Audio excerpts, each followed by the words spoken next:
Hey everyone, hope you're doing okay. I wanted to real quick answer a question that I got the other day. A really good question. That's what product should you use for your grub prevention? It's a good question because it's very confusing. If you go to a store, a box store, or wherever, there are a ton of different options that say that they kill grubs, and they look the same, but they're not. Not all of them are preventative. Some of them are what we call controls that kill larger grubs. Later on in the year. I went to a box store and picked up these two products. Once again, they didn't know if they wanted me to make a video inside or not, so I just bought the box to make the video here. No big deal.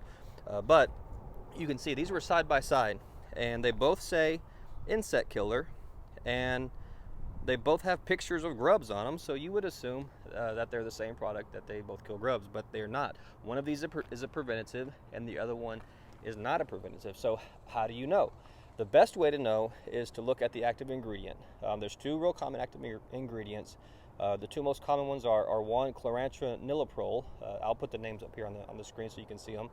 Chlorantraniliprole is a very common one. The other one is imidacloprid.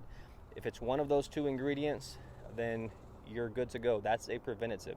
That's the best way to know. Look at the active ingredient. Another way to know is look for if it says contact killer. You can see this one right here says that it's a contact killer.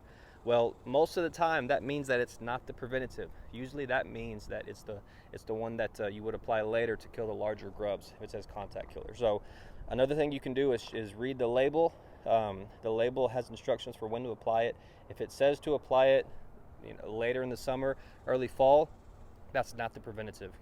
If it says to apply it late spring or early summer, that's the preventative. That's when you want to go with. So that's the best way to know for sure, and make sure you check. Don't just go buy any product, because there are a bunch of them out there and they're usually all mixed up together, and you really don't know unless you really look into it and check those ingredients and make sure you're buying the preventative. So hope that helps. Have any questions about that or need any help, just let us know. Thanks.